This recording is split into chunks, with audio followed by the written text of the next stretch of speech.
सीधे लिए चलते हैं सीएम नायब सैनी की ओर, जनसभा को संबोधित कर रहे हैं।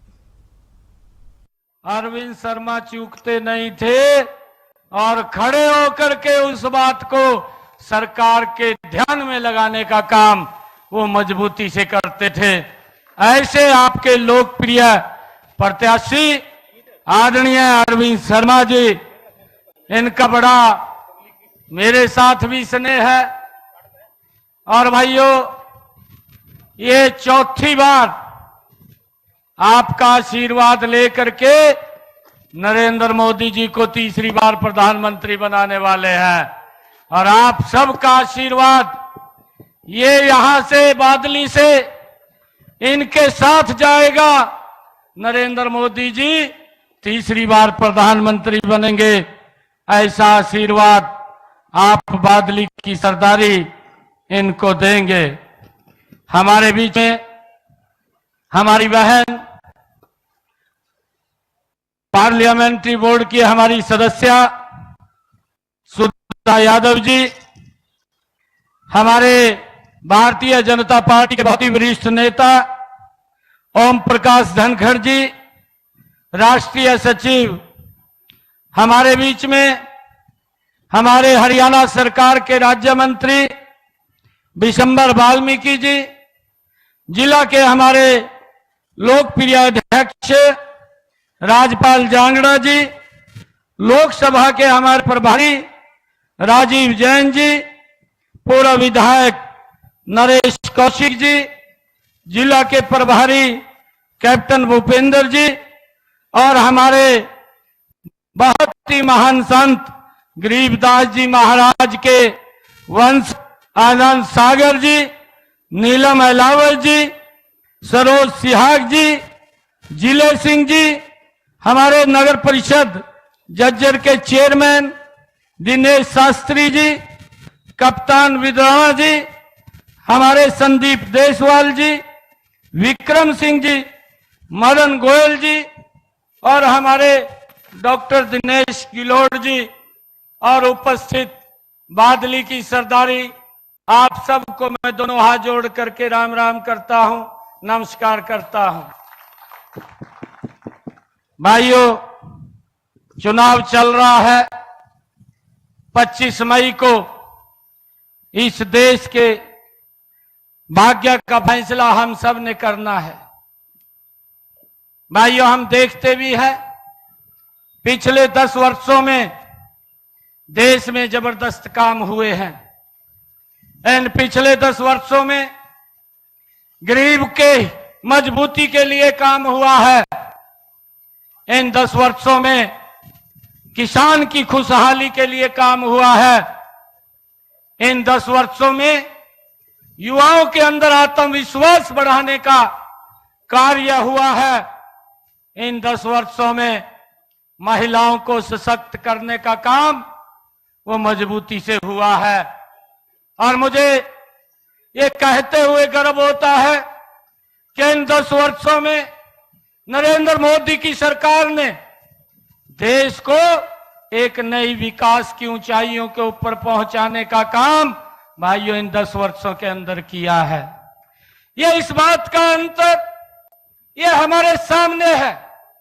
परंतु मैं एक बात आप लोगों के बीच में कहना चाहूंगा कि अगर हम पिछला 2014 से पिछला 10 वर्ष का शासन देखें, महिलाओं के ऊपर भी कितने अत्याचार उनकी सरकार में होते थे। किसान भी अपना आत्मविश्वास खो चुका था और युवाओं का विश्वास सरकार से उठ चुका था। भाइयों, गरीब तो उनकी तरफ देखता ही था, वो तो सिर्फ वोट के लिए ही उनको बात करते थे। परंतु जब अधिकार की बात आती थी तो उन तक सरकार कहीं दिखाई नहीं देती थी। वो इस प्रकार का शासन तंत्र उनका था। भाइयों, वो वोट लेकर के ज्यादा समय दिल्ली में भाइयों हाजिरी लगाने में लगाते थे।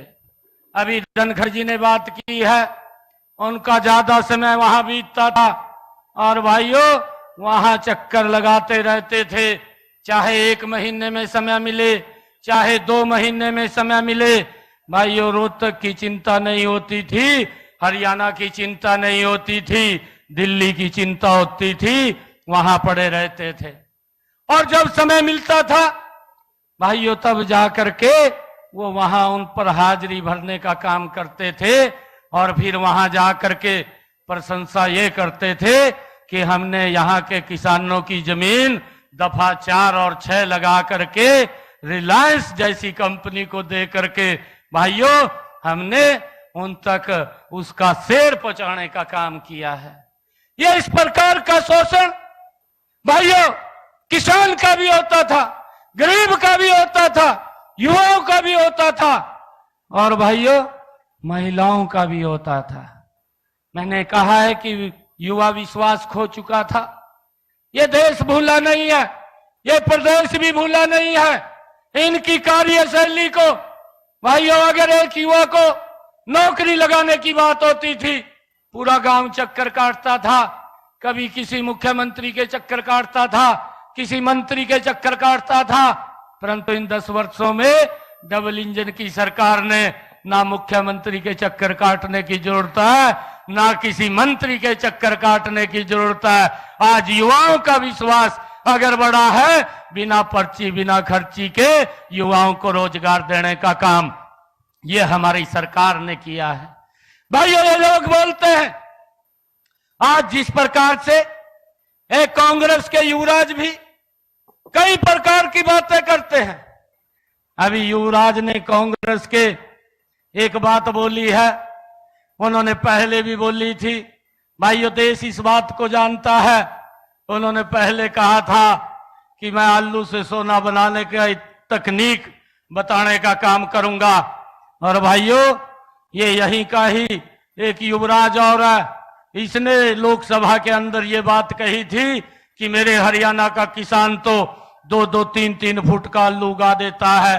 भाइयों इस बात को भी हमने समझना है। ये किस प्रकार से ये किसान का भी मजाक करते थे, किस प्रकार से किसान को प्रताड़ित करने का काम ये लोग करते थे। परंतु भाइयों आज किसान को उसका उचित मुआवजा दे करके उसको खुशहाल करने का भी काम ये हमारी सरकार कर रही है। मुझे ध्यान में है जब ये 2014 में भारतीय जनता पार्टी की सरकार बनी थी भाइयों, उस समय का जो मुआवजा था 267 करोड़ रुपया। धनखड़ जी हमारे कृषि मंत्री थे और जब इन्होंने फाइल को क्रेड़ा कि भाई इनका तो 267 करोड़ रुपया किसान का मुआवजा भी रुका पड़ा है, उसको एक कलम के अंदर वो 267 करोड़ रुपया किसान के डायरेक्ट खाते के अंदर पहुंचाने का काम भी ये हमारी सरकार ने किया था। भाइयों ये लोग 2 रुपए का चेक, ये 5 रुपए का चेक भेजते थे। और अभी पिछले जो चुनाव था राजस्थान का, जिसका जिक्र भी अभी मंच से किया गया है, ये कांग्रेस का युवराज भाइयों राजस्थान के अंदर जाता है और झूठ बोल करके भाइयों वहां के किसानों को बीच में एक जनसभा में खड़ा होकर के कहा कि आप हमें वोट दें, हम किसानों का कर्जा माफ कर देंगे।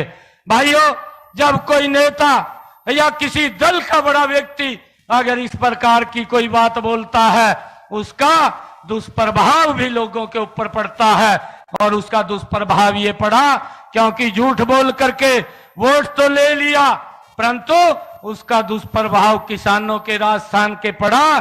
4,500 किसानों ने आत्महत्या कर ली और भाइयों 16,000 किसानों की जमीन कुर्क हो गई।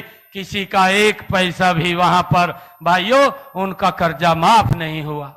ये झूठ बोल करके वोट लेने का काम किया है, परंतु उसकी एवज के अंदर अभी बताया भी है नरेंद्र मोदी जी ने 3.5 लाख करोड़ रुपया प्रधानमंत्री किसान सम्मान निधि से इन्हीं 10 वर्षों में डायरेक्ट किसान के खाते के अंदर पहुंचाने का काम भी ये हमारी सरकार ने किया है।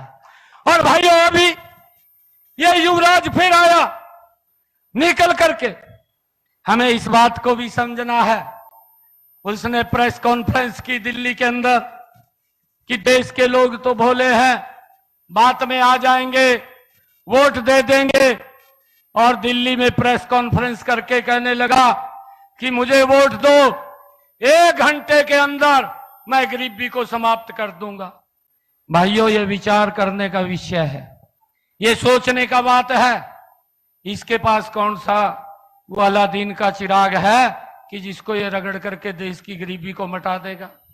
पहले अपने पूर्वजों के जो उनके कार्य थे उनकी तरफ तो देखिए। इंदिरा गांधी ने 70 के दशक के अंदर कहा था, एक नारा दिया था, उन्होंने कहा था कि हम गरीबी हटाएंगे। भाइयों, 55 साल 60 साल इस देश के ऊपर शासन किया है, वोट लेते रहे, गरीबी हटाएंगे। क्या गरीबी हटी है? भाइयों, इन 10 वर्षों के अंदर गरीबी के प्रति मजबूत लड़ाई अगर किसी ने लड़ी है वो नरेंद्र मोदी है। भाइयों, एक एक योजनाबद्ध तरीके से गरीब तक लाभ पहुंचाने का काम हमारी सरकार ने 10 वर्षों के अंदर किया है, नरेंद्र मोदी जी ने किया है। भाइयों, चाहे आयुष्मान कार्ड है, 5 लाख रुपए का अधिकार गरीब व्यक्ति को दिया है। इस समय 2014 से पहले अगर गरीब व्यक्ति को भाइयों ये मालूम पड़ जाता था कि इसको कोई गंभीर बीमारी आ गई है, भाइयों बीमारी के कारण गरीबी रेखा के नीचे चला जाता था और गरीब हो जाता था। परंतु कोई व्यक्ति गरीबी रेखा के नीचे न जाए, इसकी चिंता अगर किसी ने की है वो नरेंद्र मोदी जी ने की है। आयुष्मान कार्ड दिया और मनोहर लाल जी ने उस योजना को आगे बढ़ाते हुए उसके अंदर चिरायु योजना जोड़ी और हरियाणा प्रदेश के 125 करोड़ लोगों को आयुष्मान कार्ड और चिरायु से जोड़ करके उनको इस बात से निश्चिंत किया है कि अगर कोई दुर्घटनावश बीमारी आ जाती है तो उसको किसी के तरफ हाथ फैलाने की जरूरत नहीं है, किसी की तरफ देखने की जरूरत नहीं है, सिर ऊंचा करके अपना इलाज करा सकता है। ये सम्मान अगर किसी ने दिया, ये नरेंद्र मोदी जी ने भाइयों इस देश के लोगों को दिया है। इस बात को भी हमने समझना है। और भाइयों, एक भी योजना जो आई है, हर योजना का भाइयों इन्होंने मजाक किया है। प्रधानमंत्री किसान सम्मान निधि आई, भाइयों उसका मजाक कांग्रेस के लोगों ने किया, इन्हीं लोगों ने किया है। प्रधानमंत्री फसल बीमा योजना आई, उसका मजाक इन्होंने किया। अरे हर घर के अंदर शौचालय बनाने का काम किया, इसका मजाक इन लोगों ने किया। हर घर के अंदर नल और स्वच्छ जल पहुंचाने का काम किया, इसका मजाक भी इन्होंने किया। भाइयों, इनको पूछना चाहिए, इतने लंबे समय तक देश के ऊपर शासन करते रहे, 55-60 साल मैंने कहा है, मैं तो देखता था हमारे यहाँ की माताएं बहनें इतनी भारी संख्या के अंदर बैठी हैं। भाइयों, हमारी माताएं बहनें 2-2 किलोमीटर की दूरी से सर के ऊपर मटका रख करके पीने का पानी घर में लेकर के आती थी। भाइयों, कितना अपमान हमारी माताओं बहनों को सहन करना पड़ता था। और आज नरेंद्र मोदी जी ने एक योजनाबद्ध तरीके से माताओं को, बहनों को वो सम्मान देने का काम किया है। अलग से मंत्रालय बनाया, जल शक्ति मंत्रालय बना करके हर घर के अंदर नल और स्वच्छ जल पहुंचाने की व्यवस्था अगर किसी ने की है तो नरेंद्र मोदी जी ने की है। इस बात को भी हमें उन लोगों से पूछना चाहिए। भाइयों, ये सरकार ये काम करने वाली सरकार है और ये लोग ये बात करने वाले लोग हैं। ये नारे तो देते हैं, ये स्लोगन तो देते हैं, परंतु नारे लेकर के वोट बटोरने का काम करते हैं और फिर लोगों को उनके हालात के ऊपर छोड़ देते हैं। भाइयों, इस बात को भी हमने समझना है। मैं आपको ये कहना चाहता हूं कि देश की समस्याओं का, देश के अंदर जो इंफ्रास्ट्रक्चर, रोड का इंफ्रास्ट्रक्चर, देश के अंदर रेलवे की कनेक्टिविटी, देश के अंदर एयर की कनेक्टिविटी और देश के अंदर भाइयों जो हमारे एम्स बने हैं, आप उसके अंदर भी देखेंगे किस गति से देश आगे बढ़ा है। आज दुनिया के अंदर भारत का सम्मान बढ़ा है। भाइयों, ये नरेंद्र मोदी जी के समय के अंदर हुआ है। 2014 से पहले भाइयों देश अपना विश्वास, अपना सम्मान खो चुका था। इन लोगों के कार्यकाल के अंदर आज नरेंद्र मोदी जी के नेतृत्व में भाइयों ये देश, ये लोग, आज वो सम्मान उनको मिला है। आज दुनिया के अंदर भारत का सम्मान बढ़ा है। आज देश के अंदर 140 करोड़ लोगों का विश्वास भाइयों इन 10 वर्षों के अंदर बढ़ा है। इस बात को भी हमने समझना है। भाइयों, ये लोगों को भाइयों उनकी बातों के ऊपर वोट लेकर के उनके हालात के ऊपर छोड़ने वाले लोग हैं। हमने ये भी देखा है, ये लोग बोलते भी नहीं है, ये हाजिरी लगाने के अंदर ही भाइयों अपना विश्वास रखते हैं, ये दिल्ली के अंदर जाते हैं कि हमारी कुर्सी ना चली जाए, उसके बचाने के चक्कर में वहां दिन रात ये लोग हाजिरी भरते रहते हैं। परंतु नरेंद्र मोदी जी के नेतृत्व में विकास बड़ी गति से आगे बढ़ता है। भाइयों, आज आदरणीय धनखड़ जी ने जितने काम किए हैं 10 वर्षों के अंदर यहां बादली में, उनके ऊपर एक एक के ऊपर आप लोगों को बताने का काम किया है। ये लोग भी लंबे समय तक हरियाणा के ऊपर काबिज रहे हैं, ये इनको भी बताना चाहिए कि हमने कौन कौन से काम किए हैं। परंतु अगर किए हों तब तो बताएं, परंतु अगर बताने का कोई जिम्मा है तो धनखड़ जी व्यक्ति का है जिसने यहाँ पर काम किए हैं। भाइयों, ये व्यक्ति दिन रात आप लोगों की सेवा के अंदर लग करके एक एक समस्या का समाधान करने का काम किया है। भाइयों, मैं आप लोगों को विश्वास दिलाता हूं कि हर व्यक्ति को बरगड़ाने का काम करते हैं। अभी सरपंचों का इन्होंने उंगली, सरपंचों को कह दिया, अरे भाइयों हम बैठे हैं, मनोहर लाल जी ने बहुत अच्छी व्यवस्था बनाई है। और मैं आज आप लोगों के बीच में कह रहा हूं कि किसी भी सरपंच को कोई चिंता करने की जरूरत नहीं है, ना पैसे की चिंता है और ना काम की चिंता है। जितना भी आप लोग काम कराना चाहें उतना पैसा देने का काम वह हमारी सरकार करेगी। परंतु भाइयों, आप मजबूती से लग करके किसी की बात में ना आकर के आप गांव का विकास कीजिए, गांव की समस्याओं का समाधान कीजिए, ये इसकी जिम्मेवारी हमारी है। हमने अधिकारियों को कहा है कि इसके अंदर अगर कोई भी दिक्कत या कोई समस्या है, हम सरपंचों को बुला करके भी मैं बात कर रहा हूं, हमारे अधिकारी भी कर रहे हैं, उनकी जिम्मेवारी है कि उस समस्या का बीच में से कोई भी रास्ता निकाल करके उसका समाधान करने का काम करें। अरे इतनी अच्छी व्यवस्था ये मनोहर लाल जी ने बनाई है और उनका एक ध्येय है कि हमने गांव का विकास करना है, गांव के अंदर सुविधाएं पहुंचानी है। परंतु कांग्रेस के लोग अपने कुछ नजदीकी लोगों को उनको बरगड़ा करके, उनको गुमराह करके भाइयों सरकार के खिलाफ उनको खड़ा करने का काम कर रहे हैं। मैं सभी सरपंचों से ये आग्रह करूंगा कि आप मजबूती से लग करके अपने अपने गांव का विकास के काम कराइए और उस विकास के अंदर हम मजबूती से सरपंचों के साथ खड़े हैं, उसके अंदर कोई कमी हम नहीं आने देंगे। और भाइयों, जो हमारे कार्यकर्ता हैं, हमने पहले भी कहा है कि अधिकारी की जिम्मेवारी है कि कार्यकर्ता लोगों के काम लेकर के आता है और उसकी जिम्मेवारी बनती है कि जब वो अगर बूथ के ऊपर जा रहा है तो बूथ के ऊपर आप लोग उसको काम कहेंगे और जब उसको काम कहेंगे तो अधिकारी के पास जाएगा। हमने ये भी कहा है कि हर अधिकारी हमारे कार्यकर्ता की बात सुन करके उसके काम को करने का कार्य करे। और भाइयों, अगर वो कार्य नहीं करेगा तो उसको भी हम सुनिश्चित करेंगे। ये हमने स्पष्ट रूप से भाइयों अधिकारियों को कहा है कि आने वाले समय के अंदर हमारा कार्यकर्ता भोला है। अरे वो कोई गलत काम नहीं कराता, वो कोई गलत के लिए नहीं बोलता, वो लोगों के हित के लिए बोलता है। और वो जो लोगों के हित के लिए बोलता है तो उसके लिए हमारा कार्यकर्ता आपके पास आएगा और आपकी जिम्मेवारी है कि उस कार्य को पूरा करना। भाइयों, मैं आपको एक और कहना चाहता हूं कि हमारे यहाँ एक सिस्टम है, हमारा चाहे मंडल का अध्यक्ष है, हमारा चाहे जिला का अध्यक्ष है, चाहे हमारा विधायक है, चाहे हमारा सांसद है, चाहे हमारा चुनाव लड़ा प्रत्याशी है या पार्टी का प्रमुख कार्यकर्ता है, भाइयों वो आप लोगों की बात सुन करके उस काम को सुनिश्चित करेगा कि वो काम पूरा हो। उसके लिए आप लोगों को भाइयों किसी प्रकार की कोई दिक्कत हम नहीं आने देंगे।